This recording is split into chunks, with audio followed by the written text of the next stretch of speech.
Fala, meus amigos, minhas amigas ligadas aqui no Dois Toques, a casa do futebol. Hoje tem Copa do Brasil, hoje é dia de tensão, mas também vai ser dia de distensão para uns.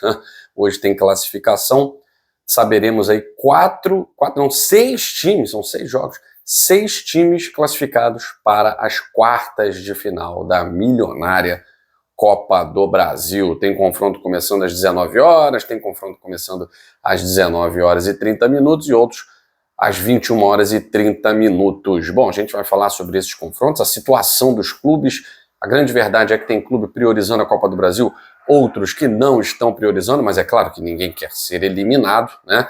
Mas existe no calendário maluco do futebol brasileiro esse pisar no freio em relação a alguns elencos, né? E eu vou falar logo do primeiro jogo aqui, às 19 horas, que é Atlético Mineiro e Flamengo.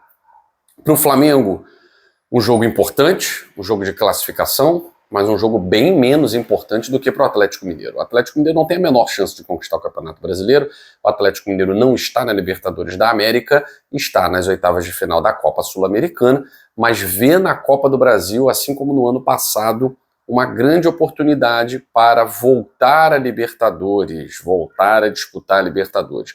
Para clubes como Flamengo, Atlético Mineiro, Palmeiras, São Paulo, Botafogo, Fluminense, que estão aí na rota de disputa do campeonato mais importante da América do Sul, financeiramente não disputar a Libertadores é um prejuízo muito grande. O Atlético Mineiro sabe disso, vem passando dificuldades e precisa realmente conquistar essa classificação para voltar a sonhar com um grande título, com um título importante, a Copa do Brasil, da qual o Atlético foi finalista exatamente contra o Flamengo no ano passado. O Atlético tem uma vantagem muito boa. Do outro lado, um time que nunca conseguiu se classificar tendo a desvantagem e jogando fora de casa. O Flamengo vai ter que, além de vencer essa escrita, né, de nunca ter conseguido na Copa do Brasil reverter uma desvantagem na casa do adversário, o Flamengo vai precisar, ainda com desfalques, jogar aquilo que não tem jogado nos últimos jogos. O Flamengo tem sido muito cirúrgico em algumas partidas, mas não tem dado espetáculo, não tem jogado um futebol que tenha animado muito o seu torcedor, né? Então teve aí a derrota na Copa do Brasil, o tropeço contra o Ceará jogando no Castelão, a derrota no Maracanã para o Galo, e esse confronto agora que vale classificação. O Galo é favorito muito mais pela atenção que o Flamengo vem dando para o Campeonato Brasileiro em detrimento da própria Copa do Brasil. Luiz Araújo poupado, Bruno Henrique também não joga. Aliás, falar que Bruno Henrique joga chega a ser um contrassenso moral aqui, né? Mas enfim, é o futebol brasileiro. E o Flamengo tem problemas, claro, né? Deve contar com os seus reforços, alguns, Samuel Lino, né, vem mostrando que pode realmente ajudar, outros nem tanto, né? O que eu já imaginava, pelo menos, né? O caso do Saul, até adquirir ritmo de jogo e entender vai demorar muito, né? É um outro ritmo. E vamos ver como é que o Flamengo vai se comportar com desfalques e não tendo a Copa do Brasil como foco. Tá? E aí não é uma desculpa para a eliminação. O próprio presidente do Flamengo já deixou muito claro que até a fase de grupos da Libertadores ficaria em segundo plano para o Campeonato Brasileiro. A torcida, é claro, não concorda, a torcida quer ganhar tudo, o Flamengo, de certa forma, tem elenco para disputar os 3 títulos, mas hoje o cenário é desfavorável. Tem uma vantagem para reverter na casa do Galo, o Galo completinho, e o Flamengo tendo problemas aí na sua escalação inicial. Bom, vamos para Botafogo e Bragantino, Bragantino e Botafogo. A grande questão desse jogo, o Botafogo ele tem uma vantagem conquistada, uma vantagem muito boa, e precisa manter essa vantagem na casa do Bragantino, que não vem conseguindo performar. O Bragantino, além de não jogar bem, o Bragantino não vem conseguindo resultados bons desde que o Campeonato Brasileiro voltou da pausa da Copa do Mundo de Clubes.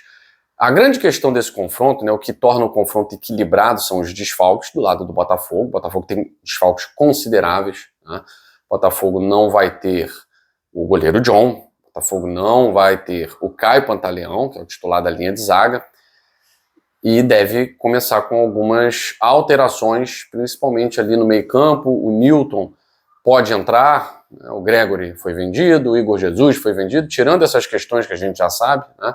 Não são mais jogadores do Botafogo. O Botafogo está mais enfraquecido do que o Botafogo da Copa do Mundo de Clubes, da FIFA. O Botafogo vem mais enfraquecido, só que conquistou uma vantagem em cima de um Bragantino que também está mais frágil.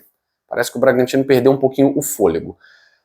Qual é a dúvida que paira no ar sobre o Botafogo? O quanto esse imbróglio fora do campo, né? O quanto esse imbróglio externo, envolvendo briga de sócios dentro da Eagle Football, influencia no campo. Eu não sei até que ponto isso influencia.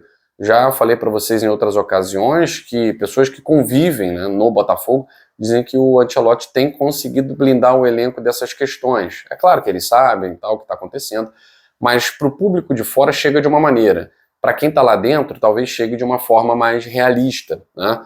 E como as informações são escassas, a gente não consegue formar uma opinião sobre o que está acontecendo nos bastidores do Botafogo. Mas é uma briga estritamente política, que não influencia em pagamento de salário, que não influencia em absolutamente nada no dia a dia do clube, né? Então a questão é até que ponto isso vai no campo, até que ponto a ausência do John e o Léo Link, que foi titular pouquíssimos jogos na temporada, será que o Léo Link vai dar conta, né, desse momento complicado? Será que o David Ricardo jogando improvisado, ou o Alexander Barbosa jogando improvisado, será que vão dar conta? Então são dúvidas que fazem com que o torcedor do Botafogo fique meio ressabiado para o jogo de logo mais. Todavia, uma vantagem de 2 gols, o Botafogo para se eliminar teria que acontecer um desastre, né? Um desastre. O Bragantino ainda não ganhou, o Botafogo, ele mesmo tendo perdido para o Cruzeiro, ele ainda, creio eu, é uma equipe com mais recurso técnico do que o Bragantino. O Bragantino vai tentar explorar esse momento de aparente fragilidade do Botafogo por questões de ebulição política. E o Botafogo vai defender a sua vantagem, né? Então eu ainda acho o Botafogo favorito, mas o que dá um equilíbrio maior são os desfalques do Botafogo e não a questão política envolvendo os bastidores, muito mais os desfalques. Outro confronto das 19h30, que é Retrô e Bahia. O Retrô vai ter que fazer das tripas coração para vencer. O Retrô tem que vencer. O empate é do Bahia, tá?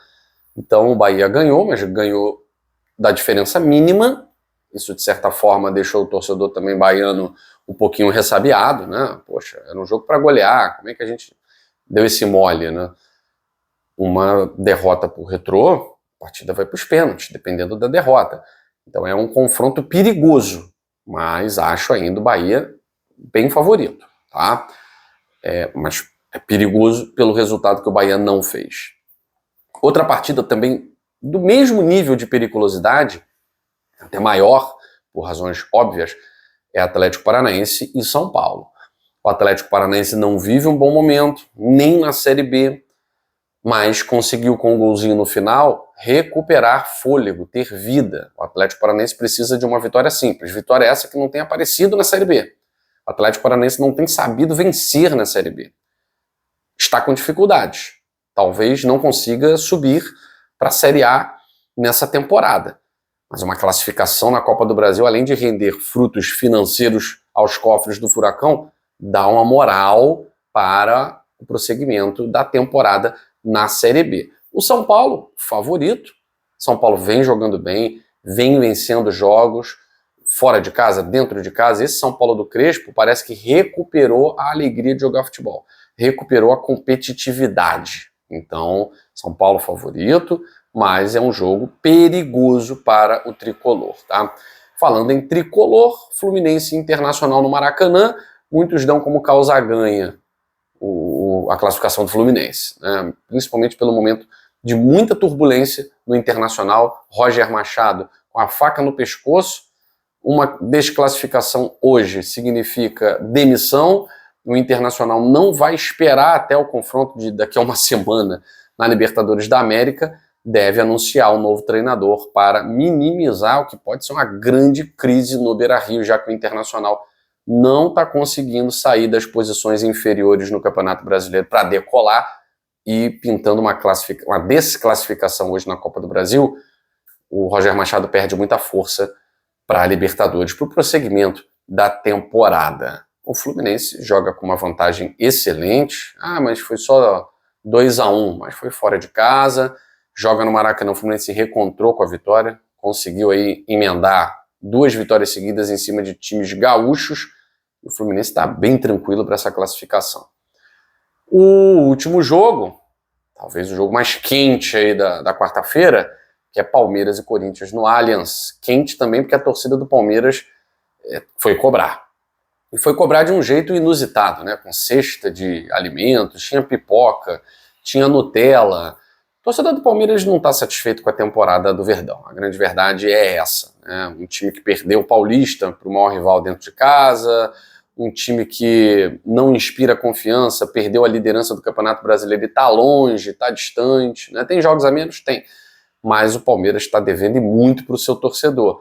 Uma desclassificação na Copa do Brasil para o Corinthians pode significar aí uma crise no Palmeiras a uma semana de jogos decisivos na Libertadores da América. Do lado do Corinthians, os problemas de sempre, né? Transfer ban, salário atrasado, sem dinheiro, tal, os problemas de sempre. Mas parece que a energia dos jogadores para os treinamentos, o Memphis até falou que é jogar como se tivesse 0-0. Os treinamentos têm sido como se os jogadores estivessem brigando por pratos de comida. Enfim, é algo que anima o torcedor do Corinthians, principalmente porque esse clássico contra o Palmeiras vai exigir fisicamente, tecnicamente, mas principalmente mentalmente. Bom, é claro que o Dois Toques volta para falar sobre os classificados. Dias de muita tensão, mas para pelo menos 6 clubes e os seus torcedores pode ser uma noite de muita alegria. Fico por aqui, beijo grande e até a próxima do Dois Toques, a casa do futebol.